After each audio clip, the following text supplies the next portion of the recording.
Welcome to Sales is Not a Dirty Word, the show that proves if it's a fit, it's a fact. I'm your host, innovative sales coach, Aleasha Bahr, the creator of the Black Sheep Sales Method. If you're a service provider selling your own service and ready to sell differently than the mainstream status quo and convert 8 out of your 10 sales conversation doing it without having to act like a douchebag, then this is for you. If you want to know more about the Black Sheep Sales Method, then go to aleashabar.com. So, today I'm going to talk about something that is often missing from clients before I work with them, and it makes a huge difference in their results. Like, I can't even tell you. Um, and it's kind of related to lead generation.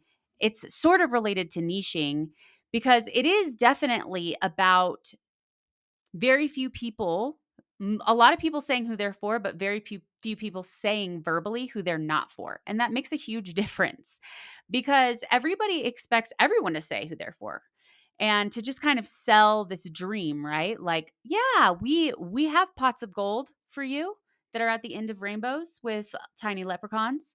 That's what they're all expecting to hear, that you can do this for everyone and the result's going to be amazing. So by you actively not saying who it doesn't work for, they kind of make the assumption that that what you're saying is that it works for everyone, which isn't true, right?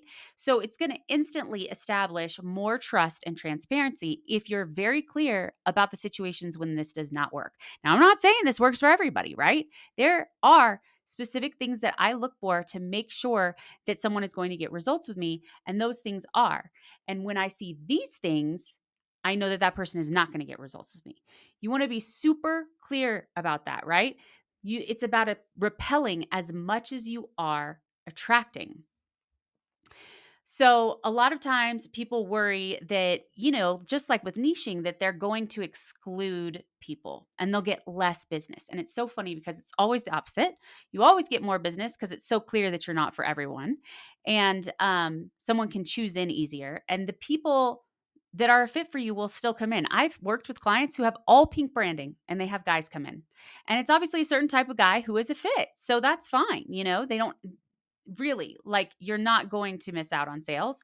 It's the same thing with the idea of repelling. So you want to be a pattern interrupt by saying who doesn't get results with you and what those situations are. So when you think about the people who have been really unhappy with their results or the people that you think are a nightmare client, you want to say those things out loud. So, for example, I was working with a bohemian bookkeeper, and you know, bohemian could mean a lot of things. She meant it like I'm casual.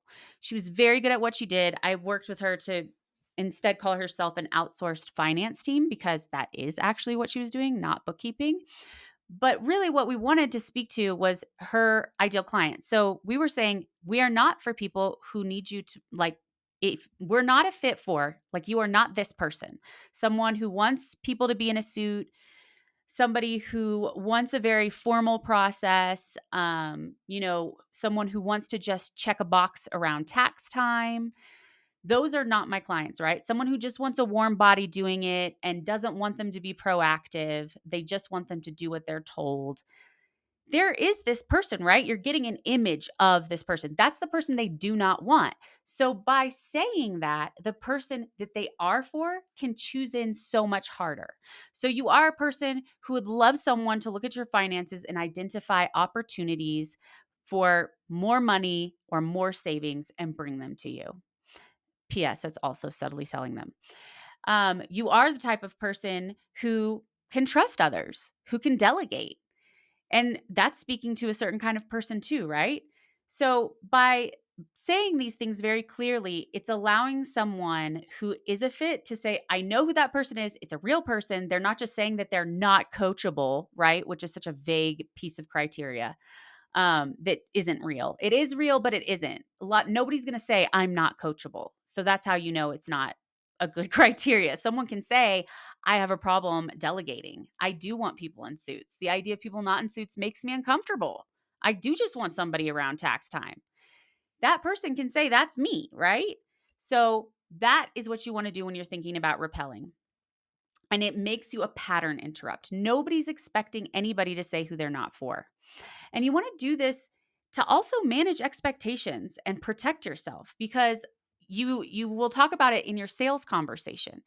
You'll say, "Hey, I don't see any reason this should be an issue, like you need results in 30 days, or you need me to be at your beck and call, or you don't have your whole offer dialed in and are asking me to do ads for you." Most ads people, marketers often have to fix people's offers and everything in addition to doing the ads. So that's a lot of extra work that a lot of people don't even notice is happening. So to be able to say, like, you have your offer dialed in, that means results happen faster and it's a lot easier. That lets the other person know that if they don't have their offer dialed in, you're going to have a longer time before you see results, because we have to test a bunch of things first. So being able to talk about that ahead of time, so that whenever you get to that point in your relationship, they know, they come in knowing, oh no, I know this takes time. It's going to take at least 90 days. I know that I need to show up for my monthly appointments in order to expect results. You really lay out when this does not work. This person has these expectations, doesn't have these assets, has this goal that's not realistic, has this timeline. You're just going to lay it out there, right? And it helps the person who does have the right expectations and goals to say, oh, great, there are situations that it doesn't work. So you want to do this in other places than just your sales conversation too. You want to actively call it out in your content, in your videos or emails that go out before a sales call. Before a sales call, you want to say, hey, if you're looking for somebody that's going to do it all for you, then cancel this call. And I mean, you're going to say a lot of other things with that too. Obviously, that's not just like the only thing you're going to say. You're going to discuss the misconceptions or education that people need to know coming in to work with you, information that's valuable and is going to help the person feel empowered. And then in addition to that empowerment, you're going to specify, when you should cancel the call. And they're going to say, oh, good, that's not me. I should keep the call.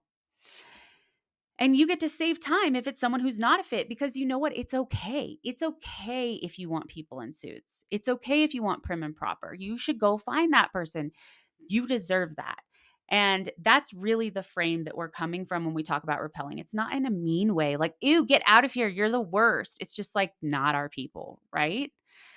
So this is something that I work on all the time with clients. We look at the patterns of people who are really happy with results and that they like working with, and the people who are not.